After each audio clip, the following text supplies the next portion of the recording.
Welcome to the Andy Stanley Leadership Podcast, a conversation designed to help leaders go further, faster. I'm Andy Stanley, and today I'll be your host because today I have my friend Glen Jackson in the studio with me, which means I get to ask the questions. Thanks so much for joining us, Glen. Thanks, Andy. It's a real privilege to be with you, and thanks so much for having me. Yeah, this is going to be fun. As some of you know, Glen is the co-founder of Jackson Spalding, one of the most, if not the most, respected marketing communications agencies in the Southeast with a significant and growing national presence. In fact, I was just telling Glen this morning, I ran into a friend of mine who has just employed your organization to help them walk through a very sticky situation, and we'll talk about some of those a little bit later on. Jackson Spalding has earned a share of awards for their excellent client work, from public relations, creative work, to really all elements of storytelling, especially as it relates to marketing. They've got over 130 team members. They've been ranked, this is so cool, they've been ranked as the best agency to work for in the city of Atlanta. Some of your clients include Coca-Cola, Toyota, Chick-fil-A, Publix, Delta, Orkin, just to name of the few. Now, the reason I asked Glen to join me today is to talk about a topic we have never talked about before, because I kind of think Glen created this. At least he's taken a word and built a business model around it. And the word is preeminence. So specifically, we're going to talk about what it means to have, to build, and to sustain as Glen refers to it, a preeminent organization. And as I just mentioned, Jackson Spalding works for some very well-known brands that would be considered without question preeminent in the marketplace and in their industry. So this is Glen's word. It's a value he has worked hard to weave into the fabric of his company, and it's something all of us are interested in, whether we ever use the term or not. So Glen, let's start with the definition. What is preeminence, especially within the context of the marketplace? Well, I define preeminence, Andy, as extraordinary excellence, once reached and sustained, creates a competitive advantage. I'll say it again. Preeminence is extraordinary excellence, once reached and sustained, creates a competitive advantage. Extraordinary excellence is the highest degree of excellence possible. What makes it extraordinary is that excellence is consistently first rate in thought and execution. So the ceiling of excellence is always being raised higher and higher. It never plateaus. And the sustaining piece of the definition is absolutely key. There is an unflinching, unswerving commitment, a real sense of staying power in being the best you can be each and every day when you're a preeminent brand. So there's a relentless drive and a never resting on your laurels. Along with the relentless pursuit, there is an egoless leadership mindset too. So and yes, that's something I want us to come back to, because the whole idea of egoless leadership, yes, I'm not sure that's a thing. It is. I've not seen that very often, but keep going. We're going to come back to egoless leadership. Yes. So you need to be confident, Andy. You need to be confident, but leave your egos at the door. And I see a lot of that with preeminent companies. It's what Jim Collins talks about, the genius of the and. Right. Relentless and egoless. It's a combination of both. It's being gracious and ambitious. It's being humble and hungry. And the competitive advantage side of this is what? Yeah, the competitive advantage is that there really, what I've seen and observed is there are three specific benefits to the competitive advantage piece. Increased market share, increased momentum or top spin. There's just incredible momentum. And then also increase morale for the long haul culturally. Those are the three. Okay, we're going to circle back around to the connection between competitive advantage and preeminence. But first, why and when did you start studying preeminence? Where did the word come from? Because when I first saw this and looked at your content around this, I thought, what a great word. Because it's not static, it's fluid, as you've already told us. It's the whole idea of preeminence and excellence is, on one hand, you're never finished, and yet you have taken a sort of an elusive goal and made it concrete enough that a company can actually shoot for this, and at the same time, as you just said, never settle for. So where did all that come from? I started seeing the word preeminent or preeminence being used a great deal in meetings. Clients would say, we want to be a preeminent brand, or they're a preeminent company, and et cetera, et cetera. So I was just curious. So I looked up the definition and really didn't like what I saw. I thought the definition, kind of the tried and true definition, was kind of missing in some gravity and weight bearing. Right. It talked a lot about being superior or a notch above the rest. But I felt like we needed to go deeper with the definition. So I just developed my own definition based on observing various brands I respect and admire in business, and many of these we're privileged to work for at Jackson Spalding. Well, Glenn, as I alluded to, the whole idea of preeminence being characterized by there's no ceiling of excellence. It's the standards being raised higher and higher, and it never plateaus. So I think the challenge for the word, even though I love it, and I'm sure our podcast listeners love the word, how do you get there? I mean, is there something that tips a leader off, okay, we have become a preeminent organization? Because there's not a finish line associated with this. This is not a goal that, you put a check by. This is a constant quest. And yet there has to be something you can measure to make it somewhat satisfying. So how do you quantify that? That's a great question, and I believe there is a quantification factor, absolutely. And the litmus test really is, do various organizations aspire to achieve what you have sustained? Okay, say that again. That's a big idea. Yeah. The litmus test is, do various organizations, sometimes your competitors, right, do they aspire to achieve what you've sustained? So peers in an industry look at your organization, and as you said, that you may be direct competitors or even indirect competitors, or maybe in a different industry, and they look at the organization itself, not the product, but the organization itself, and say, wow, we wish our organization was more like that organization. Yes, and a lot of the brands you referenced earlier, Publix, Chick-fil-A, Coke, a lot of their competitors aspire to Exactly. do what they're doing. And they want to achieve what preeminent brands have sustained. So what happens is they head your way, literally. They come see you.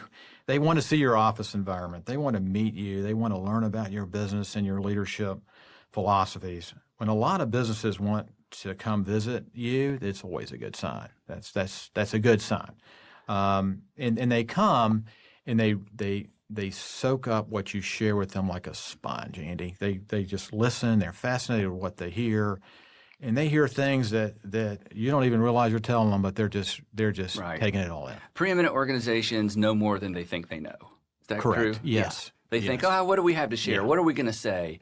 And then somebody gets there and begins asking questions, and it starts pouring out, and you realize, well, I know a lot more than I thought I knew because I've been in this for so long. Is that? Yes. So this is more than a reputation with customers or clients. This is developing a reputation with peers and competitors. Correct. So and I think that's why I love the word and I love this discussion, because in our businesses or in our nonprofits, we think in terms of doing a better and better job for customers and clients. This is looking at the organization through a completely different lens. It's asking, how are we doing, or as an organization, not in terms of customer and client relationship, but really our relationship and reputation in the broader world. Correct? Yes. Spot on.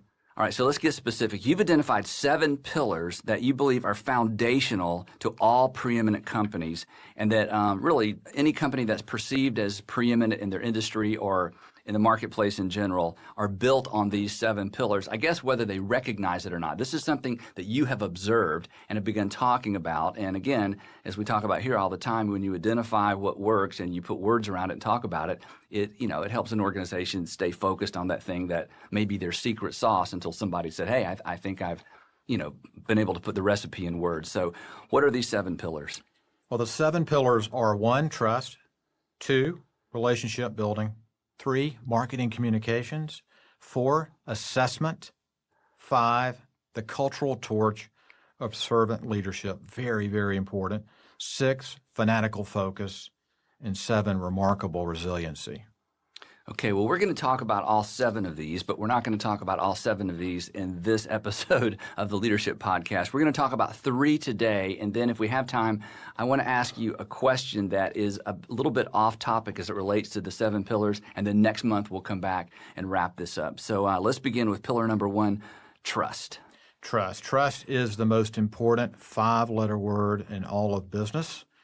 Fred Smith, the founder of FedEx, said this recently: at the end of the day, we are all essentially selling trust, and could not agree with him more. Trust is a function of character and competency, and as Covey writes about in his book, Nothing Moves Faster Than the Speed of Trust, character and competency work together, and that helps create that speed, that acceleration. On the character piece, Andy, your definition is spot on, and that character is the will to do what's right, as defined by God, regardless of personal cost.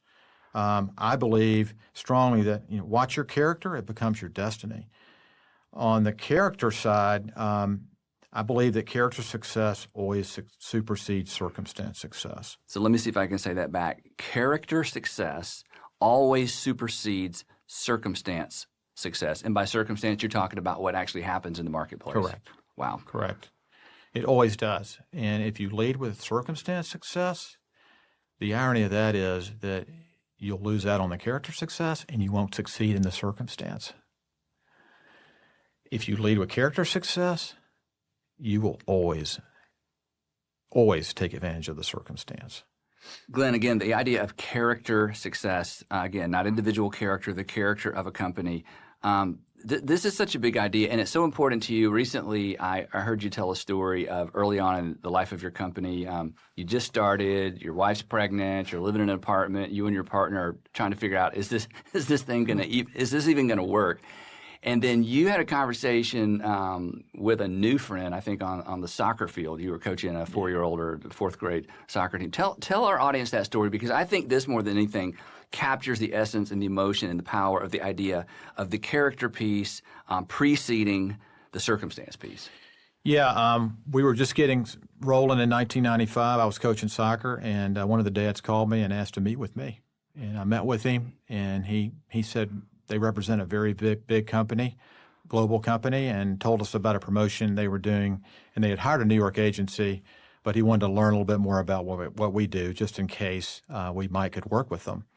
So, long story short, he told us about what the New York agency had in mind for this promotion. We saw some gaps. We worked on a plan over the weekend and sent him our ideas and told him, no pride of ownership, give this to the New York agency. So you weren't looking for new business. Here's some ideas and send them to our competitors. Yeah. So what happened? He calls back 2 weeks later and offers to pay us for the work, and I refused. It wasn't the right thing to do. We did not write this to get paid. We wrote this because we wanted to sharpen our saw and show them how we think for long-term benefits. And I told Bo Spalding, my great partner, about the decision, and he said, you made the right call. Wow.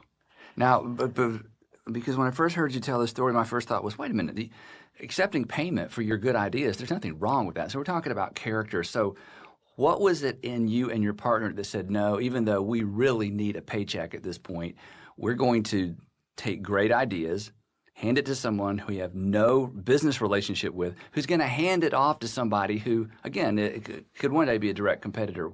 How does that connect with character? I think because of the character piece, the last thing we wanted was to try to take a piece of business away from an agency that had already engaged them. We just wanted to maybe plant a seed down the road for them to think about us for some other promotions that they might need help on. And that's exactly what happened. That's correct. How does this tell us the end of the story? Yeah, a couple of weeks later, he calls back and says, hey, Glen, you didn't know this when I came to see you, but we were frustrated with what the agency in New York was giving us, and we met this morning, and we let them go, and we've hired you guys. Wow. And by the way, we FedExed you a check to get you started, and let's get going today. So off we went. So within the context of your definition of trust is a function of character and competency. And the thing I like about the story is you demonstrated both. You gave this guy great ideas. That's your competency. But character was, hey, we're not going to charge you for this because we don't have an actual relationship with you or your organization. And so both of these are important. Correct. Yes. And on the competency piece, it's all about bringing to the table your acumen, your intelligence, your brain power, your quicksilver mind to show the stakeholders you're working with how you think. So that's where the competency piece comes in. For me, character is about your credibility, and competency is about your reliability. And That's good. They're the alchemy of making trust move with tremendous speed and effectiveness and eventually deliver results, Andy. Credibility and reliability. That's great. Glen, you're convinced that trust is a peculiar resource. I love that phrase. What do you mean by that? How is trust a peculiar resource? Peculiar in the sense that it's rare or... Yeah, and peculiar is a hard word to say. You're doing well over there. It's peculiar in that the more you have it, the more you have trust and use it, the resourcefulness of trust increases compared to such things as water and energy and oil. The more you use them, oftentimes those resources can diminish. So this is never the case with the trust resource. It always expands when tapped into the right way. Well, trust and character, and to some extent even competency, are terms that are fun to throw around. But at the end of the day, do they really contribute to the bottom line? And I realize it's somewhat of a rhetorical question. Obviously, you believe they do, or we wouldn't be sitting here. But for the skeptic, or for the person that says, yeah, this sounds like motivational speakers, this sounds like the guy we had at our conference last year, and everybody cheered, but then we all just went back to work to do our jobs. Help our audience understand the direct connection between trust, especially as it relates to corporate character, and the bottom line. I think there is a tangible connection between the two. There are studies out there that have shown that high trust companies outperform low trust companies up to 300%. Wow. And that's a big number. That's a big number. That's a Watson Wyatt survey from a while back, but still I think has merit. And this shows you just that trust is such a powerful multiplier. And is it perceived trust, or is it actual trust? I realize perception is reality to some extent. But in terms of these studies and your personal experience, I mean, everybody gives off the perception that we're a trustworthy company. I mean, that's what marketing's about. It's what advertising is. But you're talking about actual trust. It is actual living, breathing trust. Absolutely. Yeah, there's actual, real, serious, tangible trust to this. And there are measurable outcomes to trust. Covey talks a lot about this. He says there too. It's speed and reduction of costs. So what happens is there's increased speed with trust. Companies make quicker decisions to engage you because they trust you, and that reduces your costs because it takes less time to get going. And conversely, there's slower speed and higher costs for companies low in the trust area. It just takes longer. They're spending more time, more energy, more resources to get going.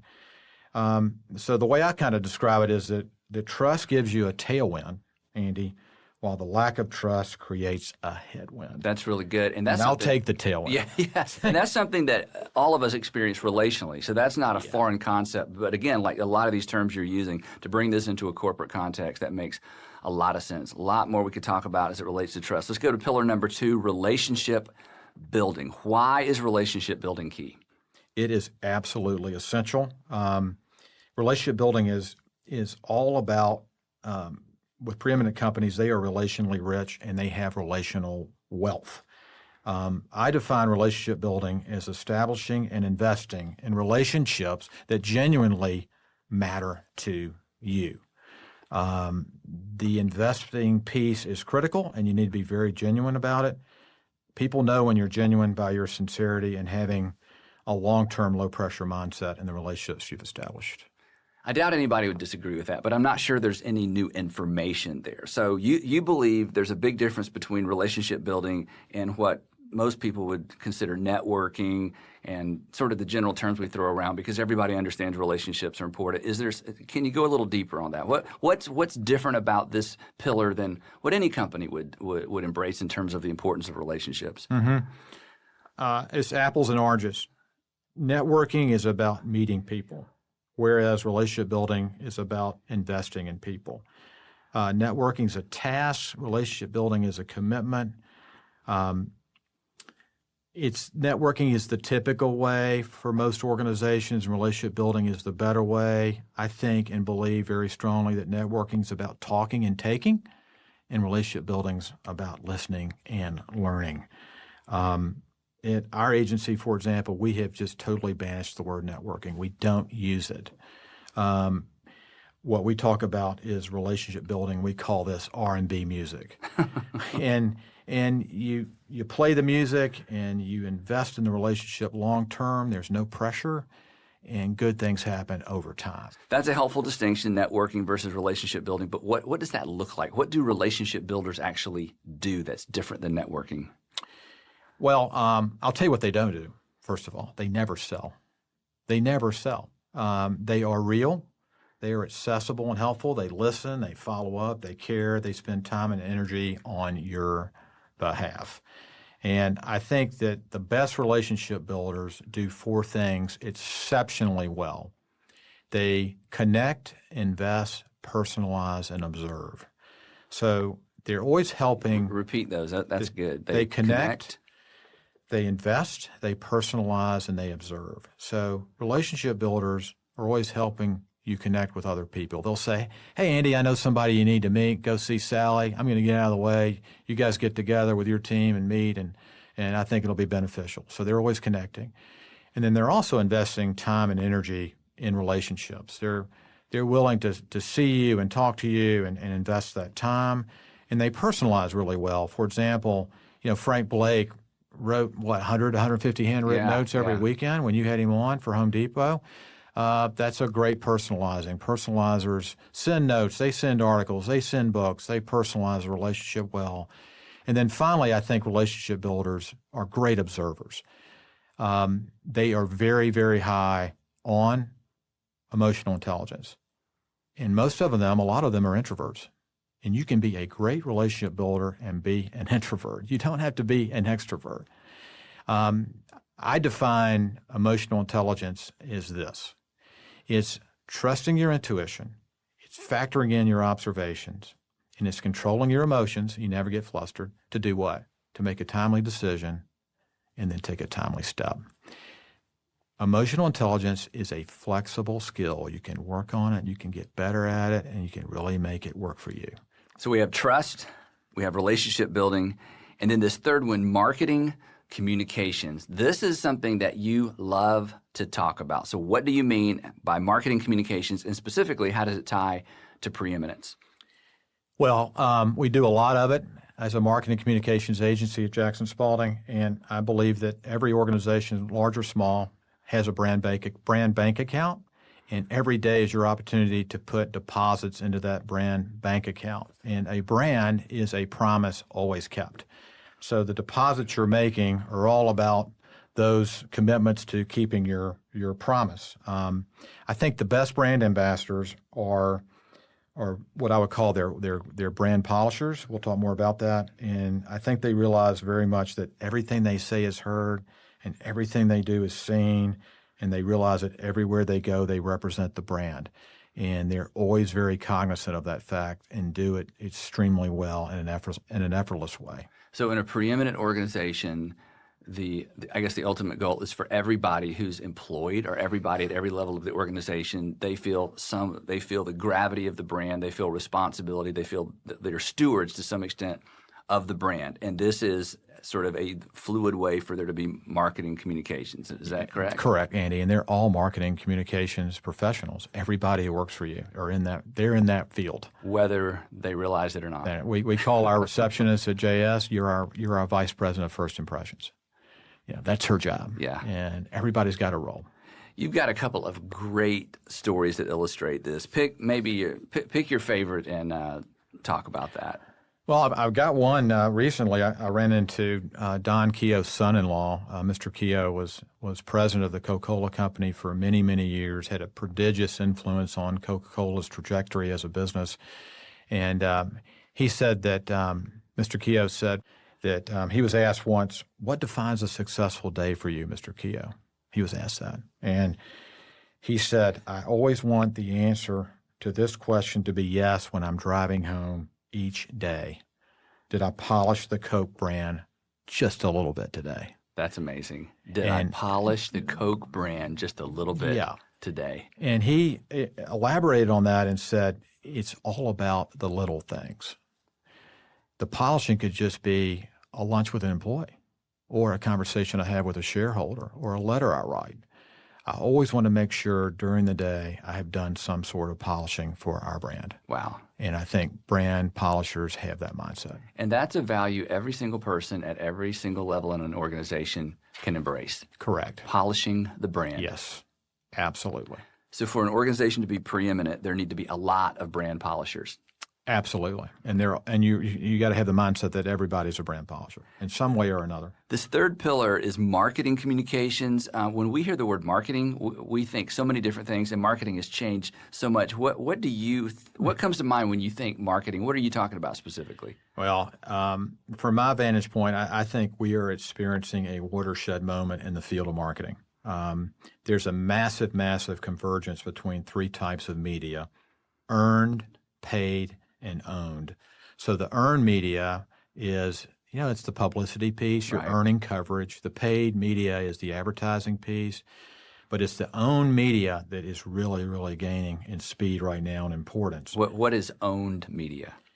The owned media piece is everything you literally own. It's your channel you control. It's your blog. It's your website. It's your video. It's your piece of photography. It's your social media platform. There's tremendous brand portability with owned media right now, and it also gives you a great deal of versatility and longevity in terms of how you use these different owned pieces. But Glenn, I'm sure you would agree that whether we're talking about earned media, paid media, owned media, and I love those distinctions. When it comes to communication and communicating, there's some basic things that never change, right? There are two.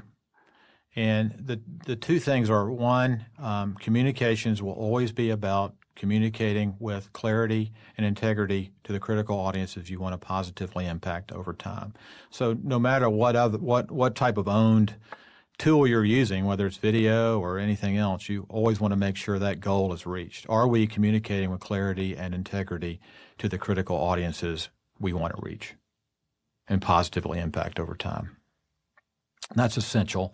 And then communications as a whole is really like a wheel. And what we do a lot for our clients is that we help them determine the proper speed of acceleration for that communications wheel. And there are 6 spokes of that wheel that will always be very, very important. And these 6 spokes are, the first spoke is the message. Determine what your message is. Make sure it's memorable and repeatable. The second spoke are the messengers. Who do we have communicating that message?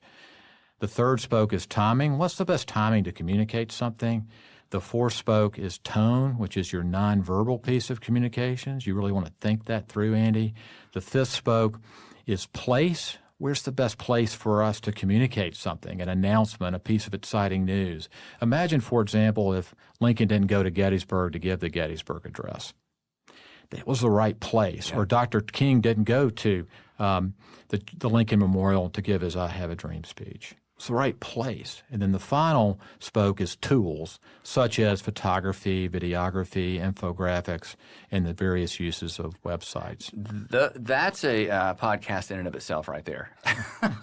to think through messengers, let me see if I get them right, timing, tone, place, and tools. Wow. And so when you sit down with clients and customers, these are things you talk about. But at the same time, within the firm, as you think about how do we become preeminent, messaging about your organization in general, you go through this same grid. We do. We use it a lot, and it's very helpful. Very helpful.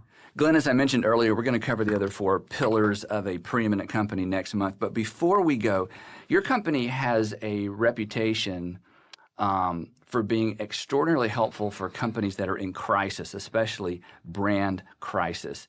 And without giving away all of your secrets on our podcast, I think it would be really great for you to give us a snapshot of what do you tell a company who is having a brand crisis? Because you've worked with some very, very high-profile companies to help them navigate some very difficult waters when it comes to brand crisis. So would you talk just a few minutes about that before we wrap up this episode of the podcast? Sure, Andy. Happy to do that.